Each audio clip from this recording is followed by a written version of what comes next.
I caught a cold, so I wasn't able to stream or post videos for a whole week. I'm so sorry. I don't like to go more than 2 days without saying hello to y'all, but I had to. I'm very sorry. I am feeling better now.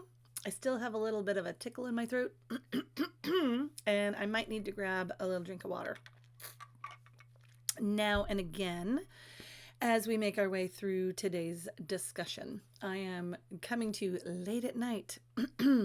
If you're on Twitch with me, of course, if you're seeing this on YouTube, it's, well, whenever time you're watching it. And you can revisit it, you can download it, save it to your watch later, and see it as many times as you want.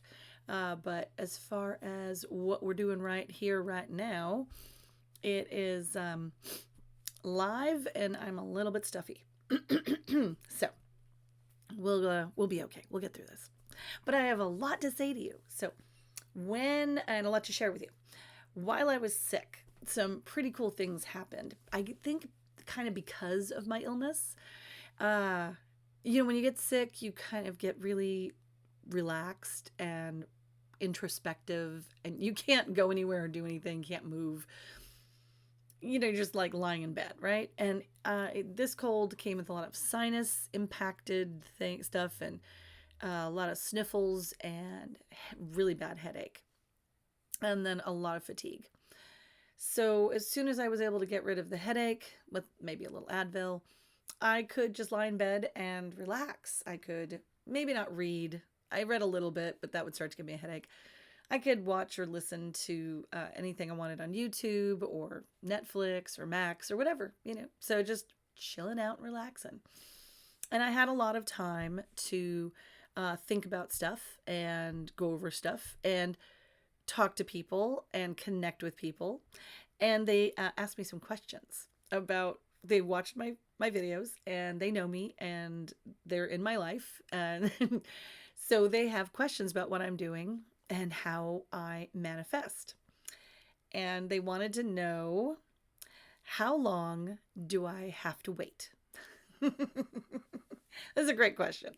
So basically, you want something, and you've done the visualization, which we'll go over in a little bit. We'll backtrack, okay? But I want to give you kind of the end first as motivation. So you have what you want in mind. You've done the meditation and visualization. So pretty much the universe knows exactly where you stand and what you want, okay? And then you have to relax and live your life. Just go about your life as usual. And what do? How long do you wait? How long before it shows up? Well, the simple and not so simple answer is that it will be ready when you're ready. Whatever you're asking for, whatever you want, whatever you desire will show up in your life when you're ready for it.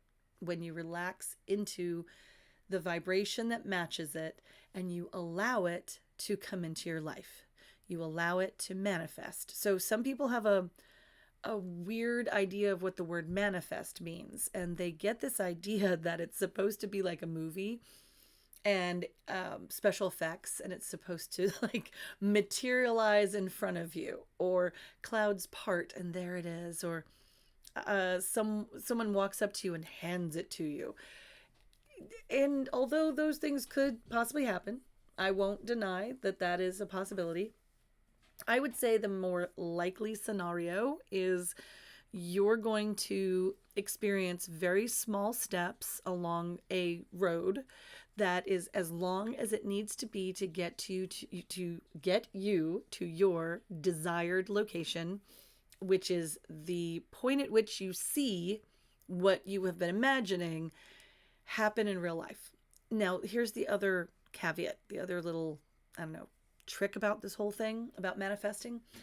It won't necessarily come back into your life the way you perfectly imagined it. Sometimes it will, and sometimes it comes back different but good, and sometimes it comes back way better than you could ever have imagined it. So I hear a lot of people say, oh, I really wanted that and I forgot all about it. And, because I didn't think it was really ever going to happen. So I just forgot about it. And then years later, I'm doing these other things that make me happy and I'm totally into what I'm doing. And then, bam, there's my dream come true. And it's so much better than I ever imagined it. I never imagined I would be here X number of years before. So I get the feeling that somewhere between 2 and 10 years is the right time for really big things to manifest. And I mean really big things. And they get bigger and better as time goes on. Smaller things, a day, a week, a month. It depends on how big of an ask, how big of a dream, how complicated your wish list is. Think of it like a little bit like Christmas, a little bit like Santa Claus. So, how long do the elves need in their workshop to make it for you and then set it all up for you and then surprise you with it? So, if you think about it that way, you don't want to ruin your Christmas present, even though you know what you asked for, it's on your list. You just want to trust the universe to bring you whatever's on your list. So, what do we do in the meantime? That was the next question. Okay. So, remember, the in the meantime is the most important part.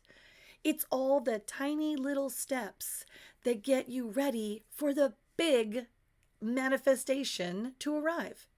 If you're not preparing little step by little step, then out of the blue, something huge happens and it would freak you out. It would scare you. You would run for the hills because you wouldn't be ready to receive it.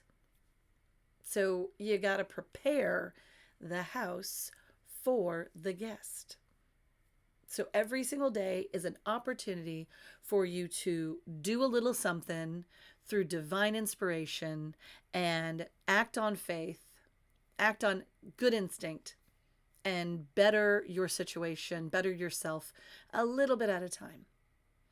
The other thing you can do is a lot of breathing exercises, meditation, especially when you're first waking up and you still have that drowsy, dreamy feeling.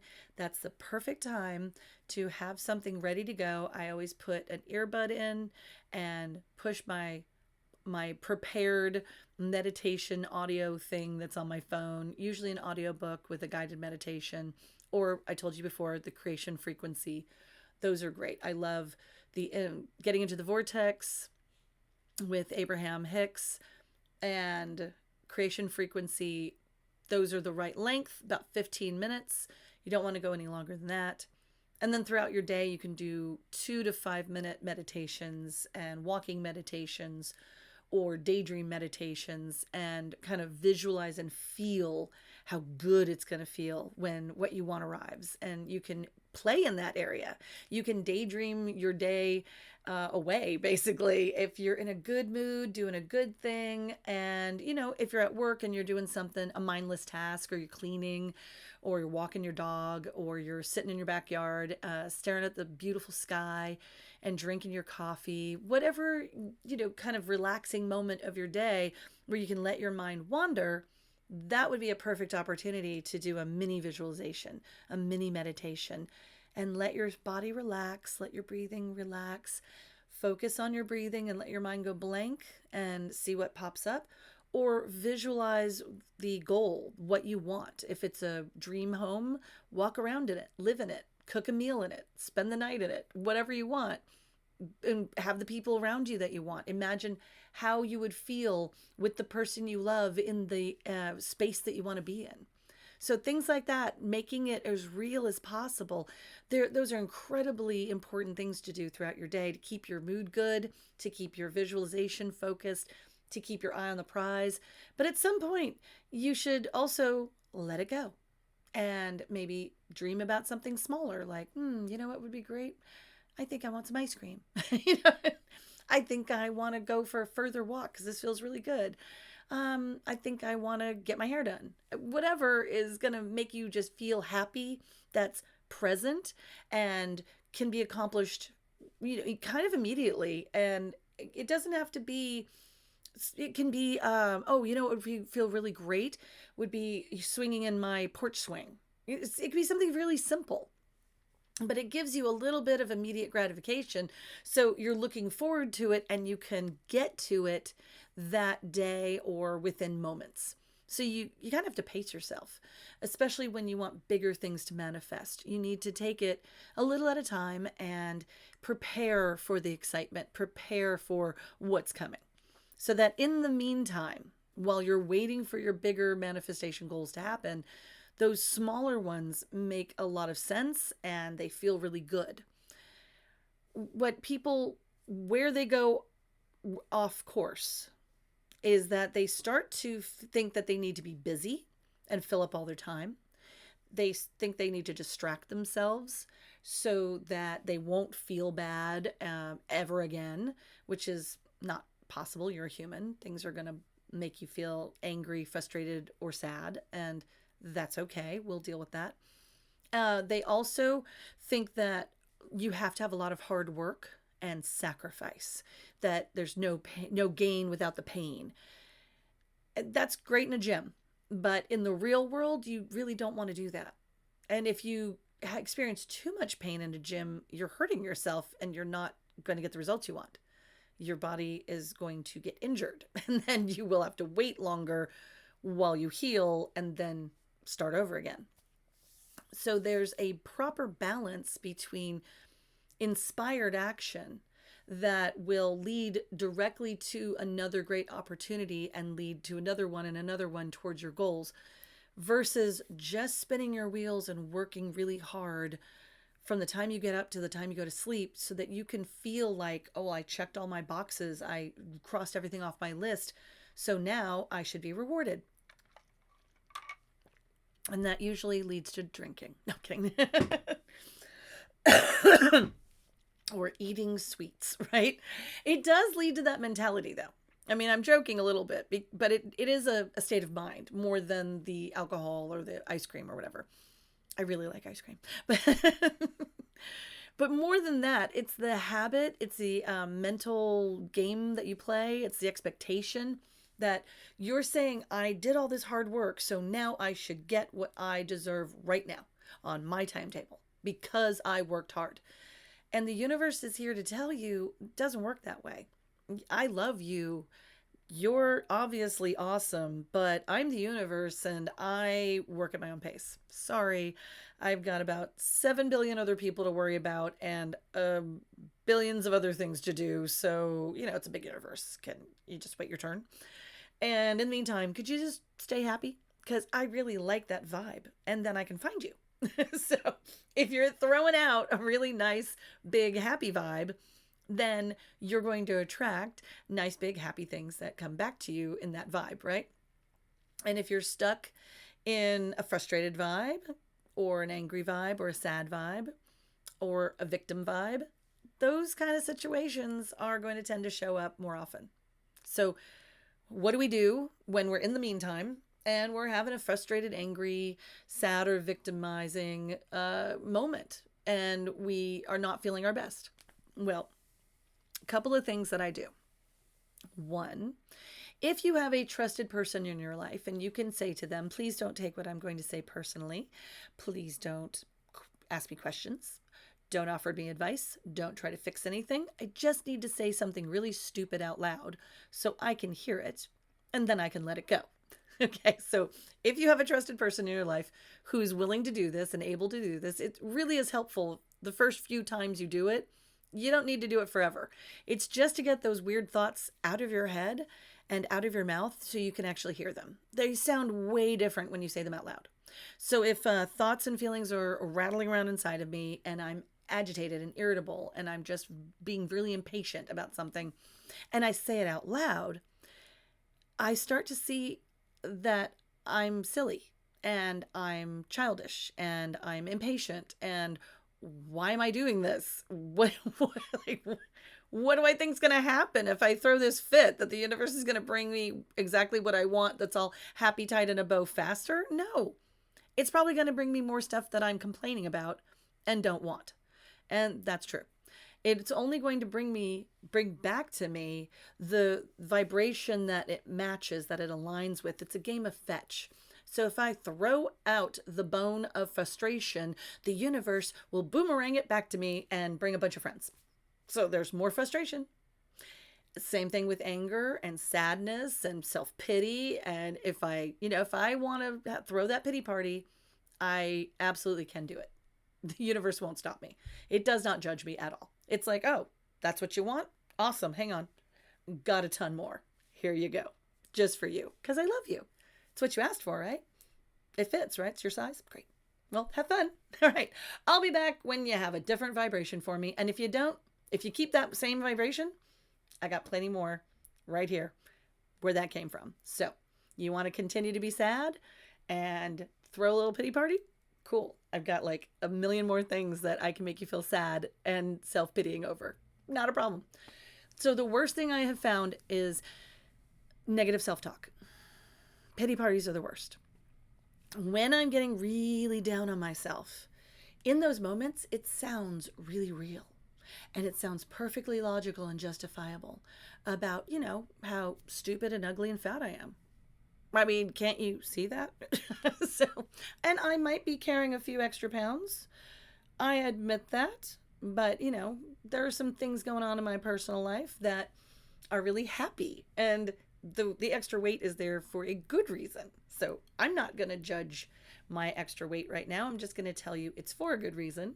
And hopefully I'll have good news soon. But I'm going to tell you that the extra weight is not always what I want to see in the mirror. So I'm still a vain woman, and I want to be what I am when I'm usually like working out a lot, and I've got like the flat abs and the strong arms and the perfect chin, and I want the body that I've always known myself to have. And I look at pictures of myself, and in the past I'm like, oh God, oh, I was in such great shape. Oh, look at me. Oh, I looked so good X amount of years ago. And the trick is you find a photo of yourself from 3 months ago and kind of randomly shuffle it into years ago. And Apple's really good about this. They'll be like, hey, this is your life. And I can't tell the difference between 3 months ago and 3 years ago sometimes, because I really do look the same. But okay, maybe I looked thinner 5 years ago or 8 years ago. Okay, but now it's by degrees. And I'll be that way again. So what am I worried about?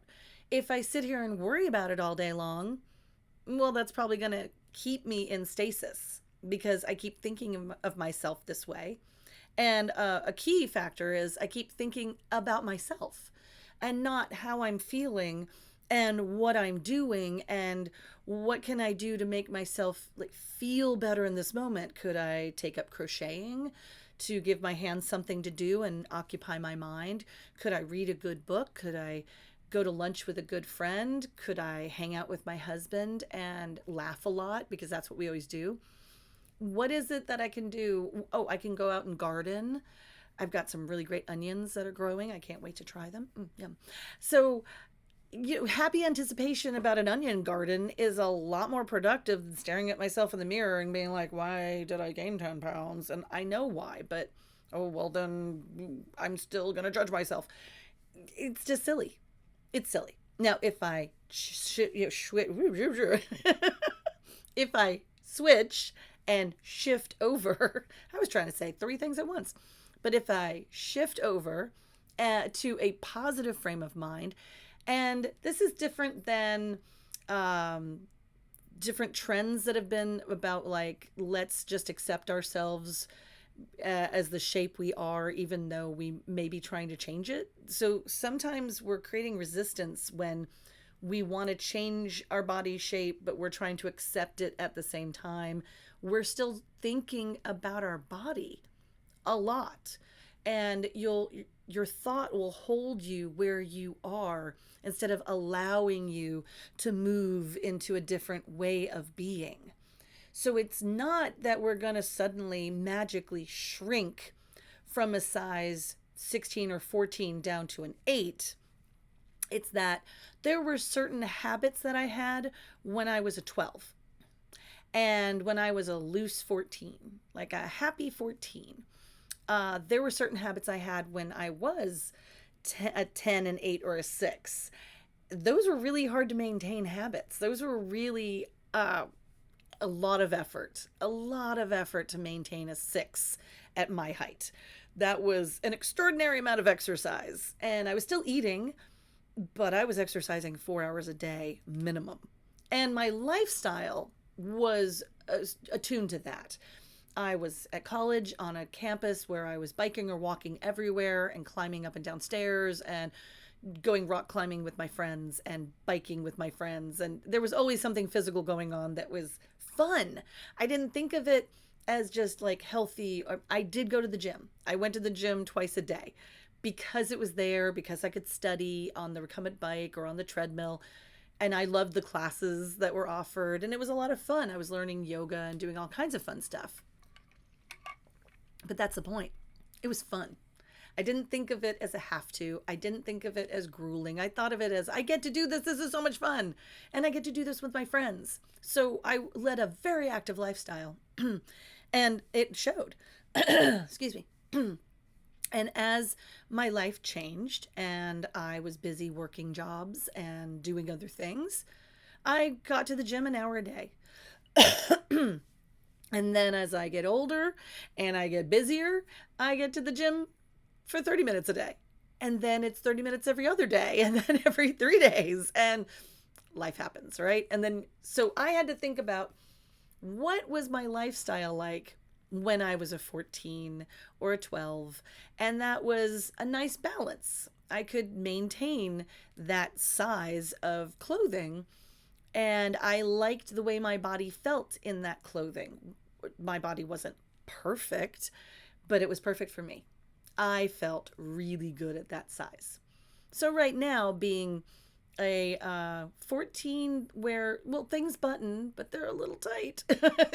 It's not as comfortable because, well, it's a little tight. And so that's just me telling me, do I like feeling this way in my clothing, or would I like to feel a little differently in my clothing and open up more choices in my wardrobe? Because if I go to a 16, those choices get more narrow because I don't have that many 16s and I don't have anything above that. So I really need to be aware and conscious of my choices and my habits so that I don't go past a 16. That's like my safety zone, my buffer zone of like, whoa, become aware of what you're doing, or there will be consequences and you'll have to spend money on some clothing that you don't feel comfortable in. And when I have that wake up call, I usually just make very subtle, small changes that no one in my life notices except probably my husband. And he's not going to judge me. He loves me. So he's happy no matter what. If I'm happy, he's happy. And as I make these subtle changes, these little tiny micro changes every day, this getting ready to be ready, I'm slowly sending signals to me and the universe that I am comfortable with a loose 14. I'm okay with that. I'm going to relax into being a loose, relaxed 14, and my jeans are going to zip up and button up very easily, very smoothly. So the example of weight, gaining and losing weight, is a very easy visual one to grasp. Everyone can relate to how they feel in their body and how they feel at their ideal weight. But what we don't always do is we sometimes focus on the outside activities that will get us to the goal the fastest. And we believe that by all this hard work at the gym and dieting and really paying attention to all of our calories and hyper focusing on what we want our bodies to do, that somehow that's going to make the results come faster. And for anyone who has tried to lose 20 to 50 pounds, I think you're going to agree with me. That doesn't always work, and that doesn't always help. What normally it leads to more success is, I feel good when I drink more water. I think I'm just going to drink more water. I think that feels good. So I'm going to drink more water. I feel good when I eat a smaller portion of food. I think I don't want that overly full feeling. I think I feel better when I stop at right when I feel like I eat slower and I chew my food for enjoyment and flavor and texture. And then I have a leisurely meal and I stop when I first start feeling full. I'm like, oh, that's the perfect amount of full. And then I'm feeling better when I go for a walk. And all of a sudden I remember I love going for a walk. And I love taking someone with me who I enjoy and we can chat. Or we can pop some earbuds in and just listen to our own music or audiobook. But we're walking together, and that's nice. And if you walk with me, you will have to stop every 20 or 30 feet if I see like really pretty clouds or really beautiful sunset. So I can't walk with just anyone because I'll annoy them. But that's what makes me feel good. And I don't care about the pace of the walk until I feel like I want to walk faster or I want to walk slower or maybe I want to jog or maybe today I want to go for a bike ride. And it starts to get fun and exciting. And I'm not thinking about the calories in and the calories out. And I have to hit this number of steps and I have to exercise for this number of minutes and this number of days and blah, blah, blah, blah, blah.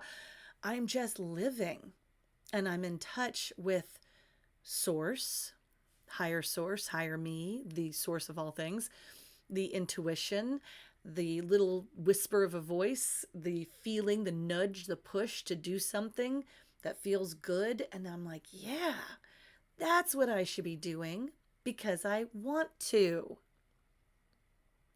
This same scenario can be repeated for any goal you have, but it takes some very subtle changes over a certain length of time, which you're naturally feeling your way through. And you need to be patient with yourself and enjoy your time. No matter what you're doing, as long as you're having fun and enjoying yourself, you're doing the right thing, the right way. Wild concept, right? I don't think we talk enough about relaxing into the activities that we enjoy. We don't take enough time off. We don't relax enough. We don't vacation enough. We don't allow ourselves to have a moment to breathe and connect and simply be. The art of that, of simply being, is coming back into vogue. You're hearing a lot more people talking about it and doing things toward that goal, but it's a double-edged sword. The more people talk about it and the more people can obsess about it, the more people think about steps and rules and dogmas and assignments, and you see, you can go off that cliff very easily. So there's a danger in over talking or overthinking what you're just supposed to be allowing. And I think that's why I always go back to meditation. Meditation, concentrating on your breathing, getting quiet, doing a thing called earthing, which is just you go out in the backyard and you just stand in the grass with your bare feet.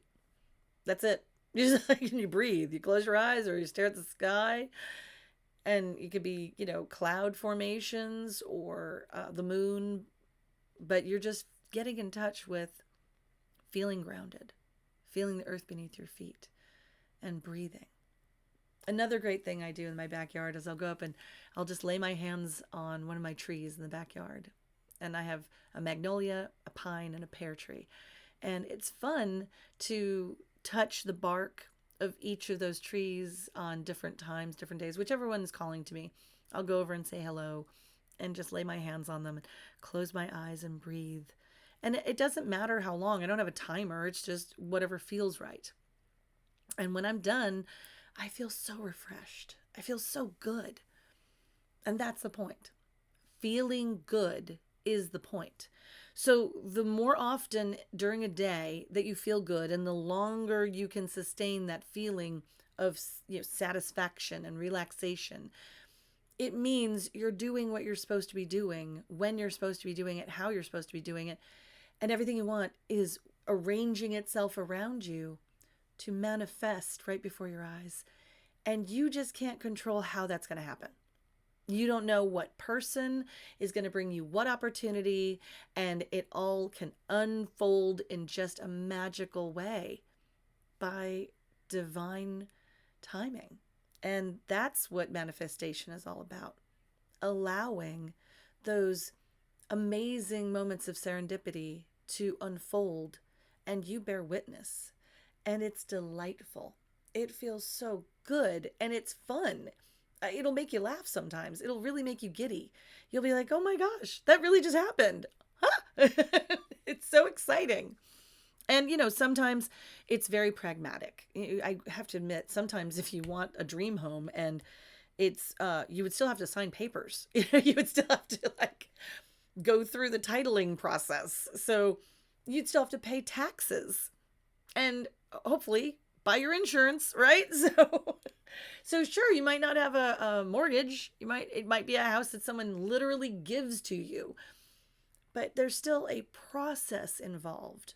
Like I said, it's not like a cartoon where poof, you're just in the house, or that old TV show Bewitched, right? And dink, and then boom, it's all just popped, you're there. It'll feel like that after all the paperwork is signed and you're spending your first night in your new home and you're like, oh my gosh, this is all mine. This is really mine. This really happened. Wow. And you'll be incredibly grateful and it'll be a lot of fun.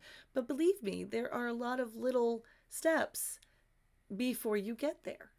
And then you get to enjoy the manifestation. And that's true of anything you want. So just remember that how long it's going to take and how long you're going to have to wait is up to you and the universe. It's a dance you're doing. You're co-creating, right? So relax into it. Allow it. How do we work on believing and living with faith?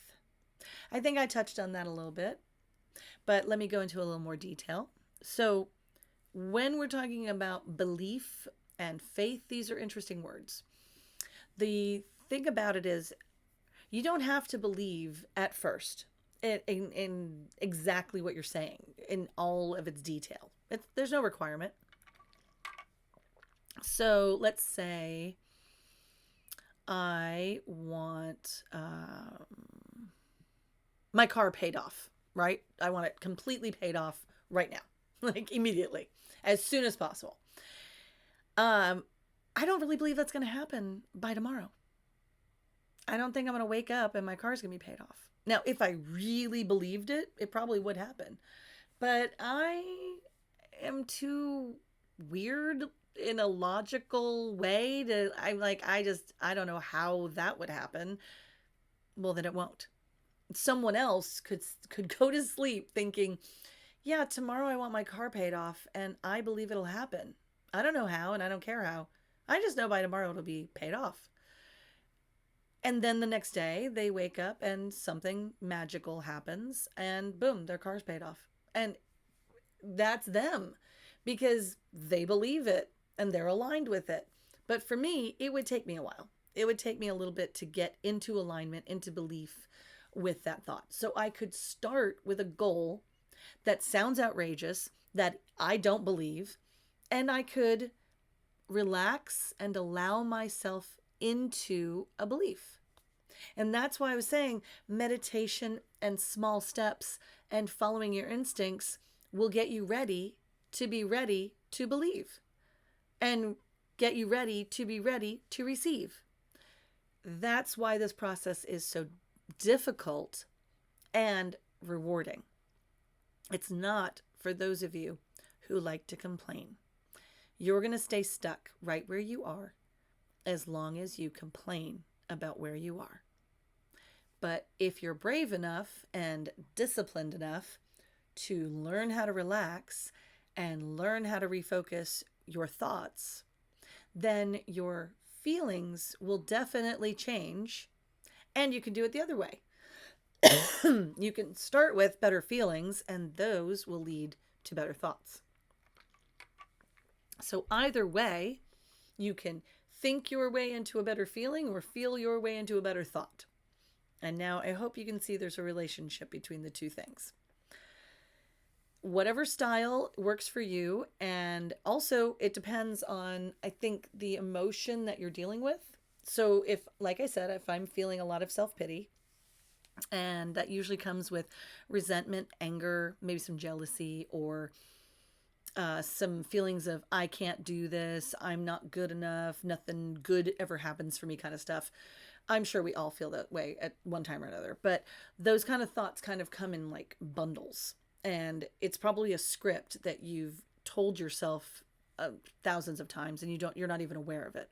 But if you became aware of it, what would your script sound like? If you were able to remember all the negative things that you say to yourself in those moments of sad desperation, what would they sound like?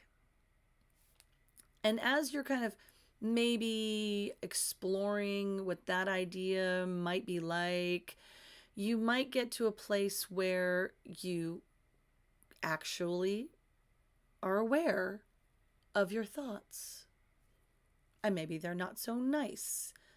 And maybe you realize you're not very kind to yourself. And that's the point at which I want you to write it down. If you have that epiphanous realization moment and you wake up and you hear your own thoughts and you feel your feelings and you connect them together and you connect those dots and you're like, whoa, those were not kind thoughts. Those were not nice thoughts. And I'm not having nice feelings. These are rather yucky feelings. And then you take a note. You just grab something you can write with or in your phone and jot down, what were you thinking and what were you feeling? And then you can refer to it later. The next time you start to feel that same yucky feeling, you can check your thinking. You can go back in your notes and go, am I thinking the same thing? Is that the same script I'm running? Yipes. So that is really helpful. And that's where you can feel some power to really make miraculous changes. Because once you're completely aware that you're having that level of negative self-talk, and those are like pre-scripted, you can start to rewrite it. And it really is sometimes the exact opposite of what you're saying. So it would sound, the opposite would sound something like this. I'm beautiful. My body's perfect. I am totally capable of doing anything I want to do that I feel like doing, that I put my mind to. I can accomplish great things and I can have fun doing it. I will be given great opportunities because I am so capable. And people, well, they really like me and they love me and they want the best for me and they want to be around me and they want to support me and they want to help me. So I'm sure that a lot of people who like me are going to give me wonderful opportunities to make my dreams come true. You will have fun thinking about what the opposite of that would sound like. I'm not going to say it because I don't want that vibe. Okay, but definitely some things that I have thought about myself in the past. I will always be honest with you about those kind of bad thoughts and feelings that go on in my head, that they do happen. I do feel those things. I do think those things. I'm human. Everyone does. The difference is I am now aware of the fact that I'm thinking not so nice things and I am feeling not so nice and that I'm being unkind to myself. I'm having like a cruel moment. And these are things I would probably never say to any other human on the planet, but apparently I'm perfectly fine telling myself these things. So that is something to think about. Everybody, I hope, has an idea of who their best friend is, or someone they care about, or someone they love, or maybe a dog or a cat. If you wouldn't say these things to your mom, your best friend, or your cat, you probably shouldn't be saying them to yourself. So your sweet little puppy dog with their sweet big eyes is looking at you like, I love you. You're the best thing ever. I love you. Could you throw that ball? Or take me for a walk? Or pet me on the head because I love you? Maybe a belly scratch? Oh, I love you so much. Maybe a bone? I love you so much. And if you look at that dog and say horrible things to that dog won't care, number one. But number two, you're going to hear yourself at some point. And you're going to think, why am I being so mean to my dog? I don't want my dog to be unhappy. I love my dog. So at some point, you're going to hear yourself speaking to yourself like that. And much like the dog, the universe doesn't judge you. The universe doesn't care. The universe will give you exactly what you want, exactly what you're asking for.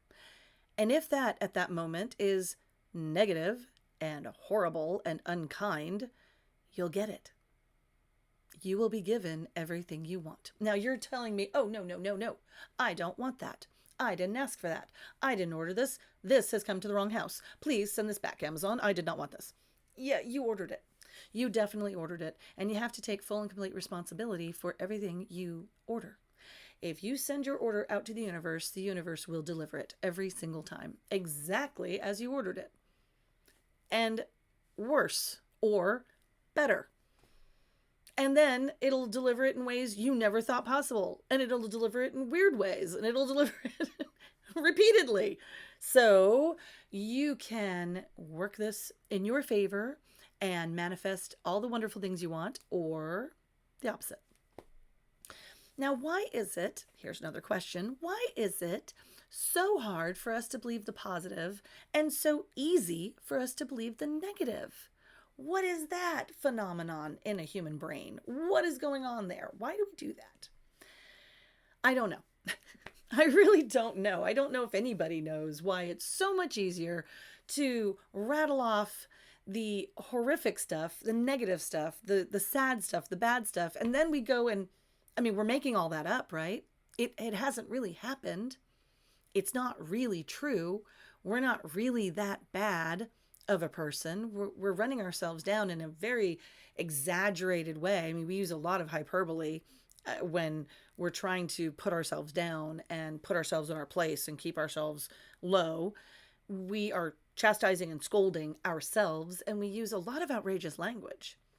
And if we are talking about how unrealistic those dreams are because we're looking at a bank account and we don't like the numbers we see, they're not good enough, they're not big enough, it's not enough.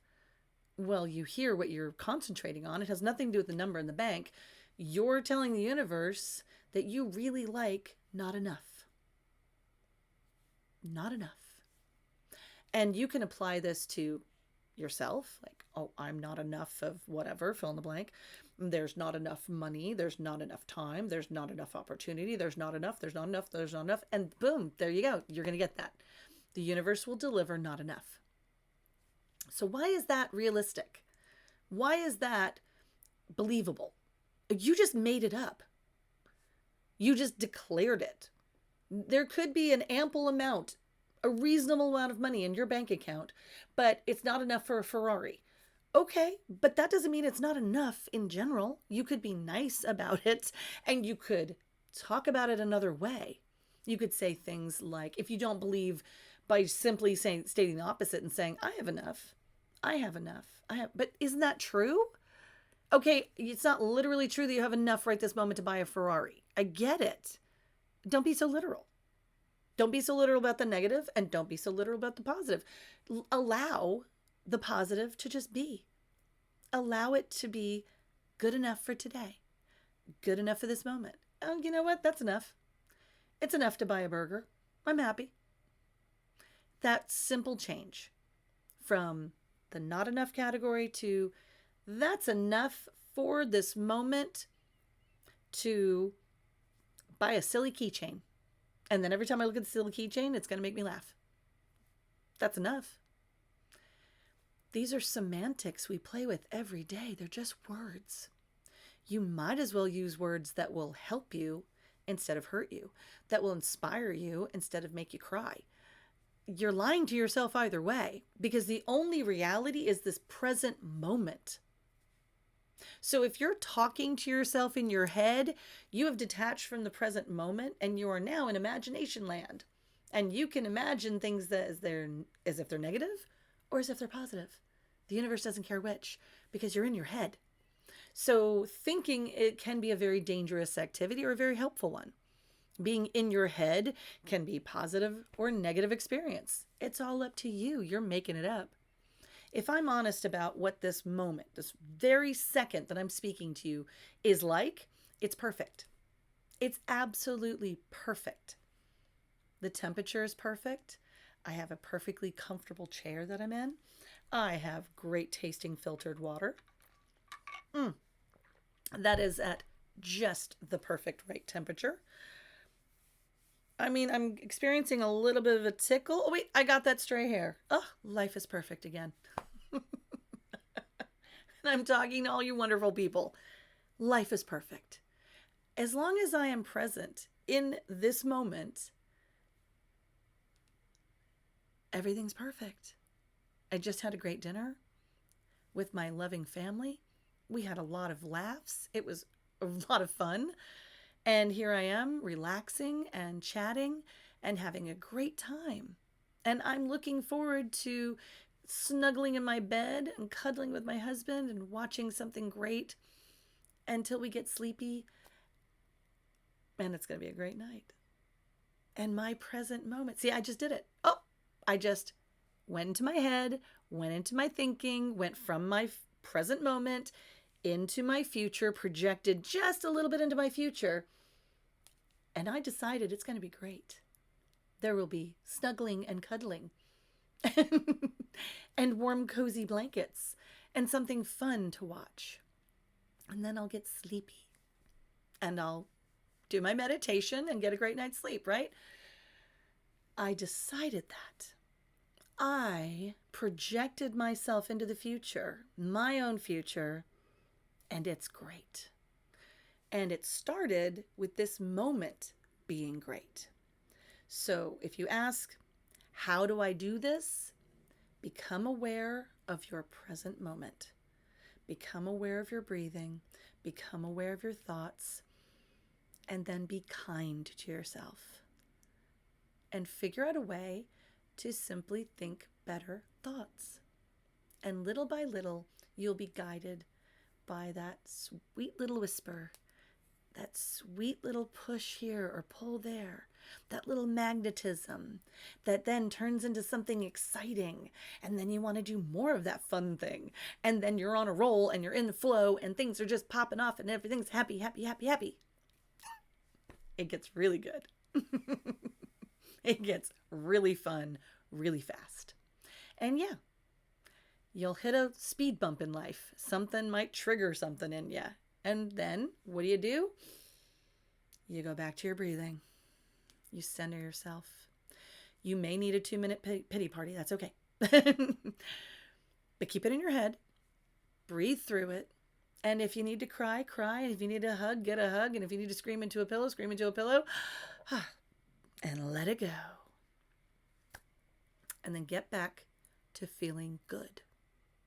The most important thing you can do at any moment in your life is to figure out how to feel good. Because if something is feeling bad in your present moment, if you feel like you're in danger or distress, you need to change the circumstances of that present moment. If it's not safe, you shouldn't be in it because it's not going to feel good. Unless you feel safe, you can't feel good, period. So think about that. And then if you start getting more sophisticated because you're safe, now do you feel comfortable? And if I don't feel comfortable the way that I am, maybe I should make some subtle changes so that I can feel comfortable. So now I feel safe, and now I feel comfortable, and now maybe I should do something that makes me feel satisfied. Ooh, now I feel satisfied. Maybe now I should go a little further and do something that makes me feel fulfilled. Ooh, what an exciting word. Now I feel fulfilled. And you know what that gives me an idea about? It gives me an idea about my purpose for this moment or this hour or this day or this week or this month. I have purpose.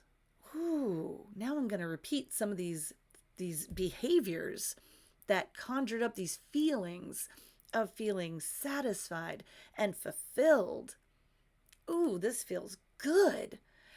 All of a sudden I realize I feel good. Whoa, how'd that happen? And then you could go a whole day feeling good. And you could go to sleep in a good mood, wake up in a good mood, have another good day. 2 days in a row, call somebody. Let them know. I have had 2 good days in a row. Oh, for you younger kids. Okay, banana phone, new phone. Or Okay. Fun. So call somebody, go over and visit with somebody. I go to Starbucks every day and I love saying hi to my baristas. And they make me happy and I make them happy. And I'm like, hey, friends, I'm having a great day. You're having a great day? We're having a great day. It's so much fun just to tell somebody you're having a great day. And if I'm having like a moment, I'll go in and tell them. I don't say I'm having a bad day. I say, I'm having a moment. Just having a moment. Bleh. But you know what? I think that Americano is going to make me feel better. And after I take 3 sips of that Americano, I'm going to have a great day. I'm just going to hit that reset button and have a great day with my Americano. So I have established some routines that even if I have a bad moment and I stumble a little bit in the middle of my day, or maybe I woke up in a hurry and I overslept, I got to get somewhere and I didn't get that time to like really meditate and preset my day, that's okay. I can start over again. I can visit with my friends, get my coffee, sit in my car and breathe. Just reset. Which brings me to my last point that we'll go over tonight. Breathing and meditation. It couldn't be more simple. There are a lot of complicated ways to breathe and do yoga and all kinds of techniques, but if you're feeling overwhelmed or confused, or if you are in a panic or in a hurry, the number one thing for you to remember is to just breathe. That's it. You got to do it to live, so you might as well enjoy it. Okay? It's going to happen involuntarily. So make yourself conscious of it. Just listen to yourself breathing. Go somewhere where you can sit comfortably, close your eyes, and listen to yourself breathe. And if you have a thought, it's okay. You can even thank it. Oh, thank you. That was a lovely thought. Now, back to breathing. And just keep centering yourself and keep bringing yourself back to your breathing. Just listen to your breathing. That's it. And do it for as long as you want to. I do it for as long as it takes me to feel good. Are you hearing a theme? I hope so. So, whatever you do, it should feel good. That is your internal guidance system, telling you what you should be doing versus what you should not be doing. Now, next time, we're going to talk about what do we do when we have people in our lives who we care about, we love, and we're usually related to, and they maybe have some obligations standing in our way of happiness, or maybe they disagree with what we want to do. I am sure this is a question that has come up for all of you. I'd like you to think about it, maybe write some things down about it. But if this is one of your major blocks between you and your happiness, between you and manifesting your bliss, then I'd like to help you with that. So next time we're going to talk about what to do when those around you are putting up some roadblocks and standing in the way of your happiness. We're going to teach you how to knock those roadblocks right down. In the meantime, please just work on one simple thing. Breathing. Concentrate on becoming aware of your present moment and how you are feeling in that present moment. And take notice of the thoughts you're having in the present moment. That is the most important thing you can do to manifest your bliss.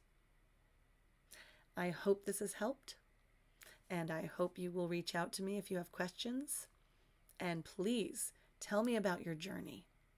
I know it's a little bit harder to talk on Twitch, so it might be easier for you to comment on my YouTube channel, but I always post these recordings from Twitch to my YouTube. So you can always rewatch it anytime and you can reach out to me. I am here to help you. It's a part of how I manifest my bliss. And when I can help others manifest theirs, it's an indescribably happy feeling. And I love feeling connected to other people when they have their aha moment.